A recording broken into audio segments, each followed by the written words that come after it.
Hello everyone, I am Kanika and I am here again with my interesting topic, the importance of salient features of Indian Constitution. What are those and what are there? Explain briefly.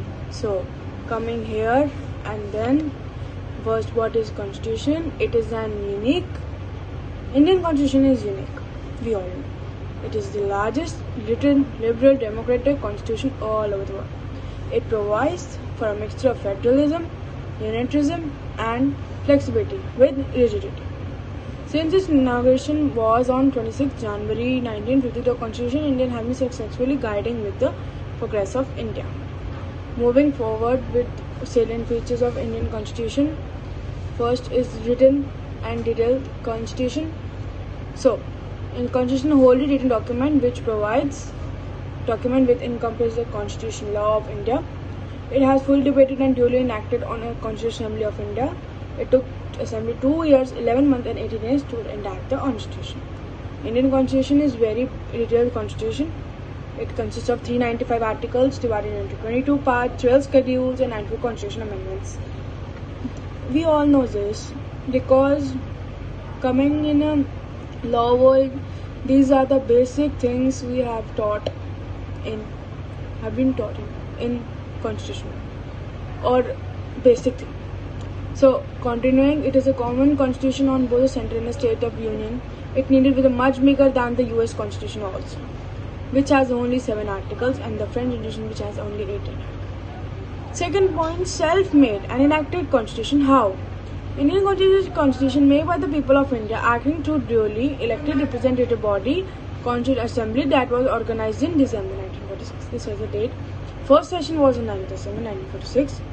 Then it passed the objective on 22 January 1947. Then it was initiated the process of constitution making, and the right earliest was in the position of the finally pass and adopt the constitution 26 November 1949 finally.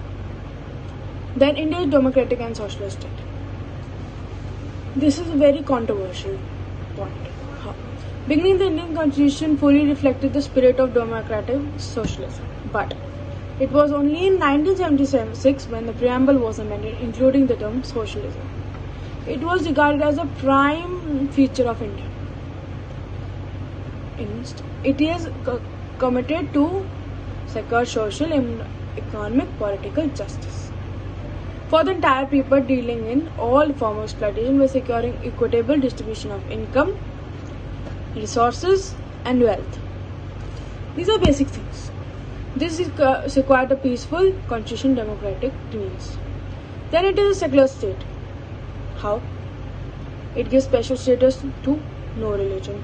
There is no such thing as state of religion of India.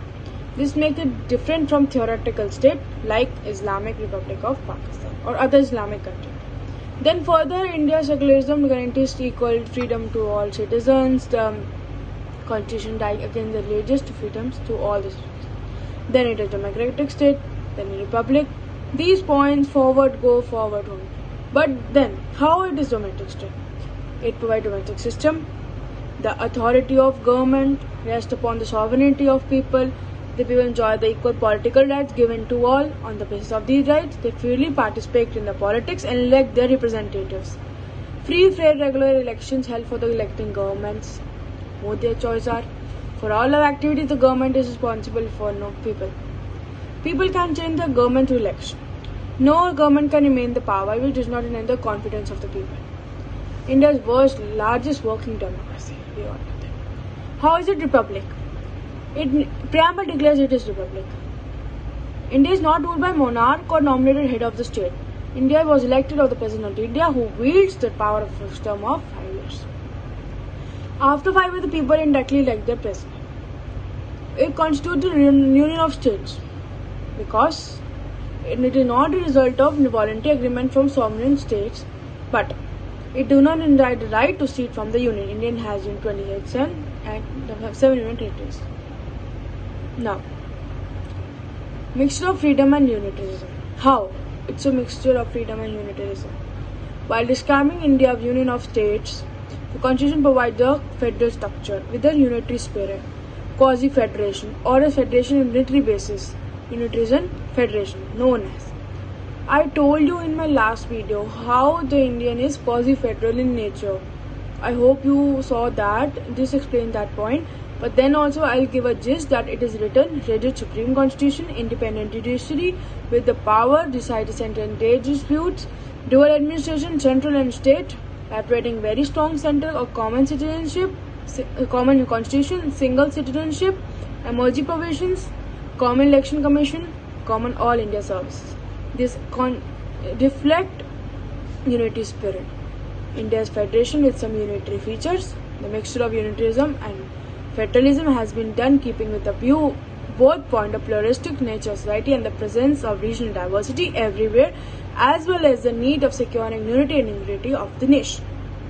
So last feature of Indian constitution, mixture and rigidity of flexibility. This also a dual thing. How? Constitution with rigid parts. Some of the provision can be amended difficult way, but can also be amended with an easily way. In some cases, Union Parliament can amend some parts of the Constitution by passing a simple law, and others cannot be implemented. So, thank you so much. I here explain some features and briefly explaining that features about our Indian Constitution, which is very vast. So, thank you again. I hope you liked this video.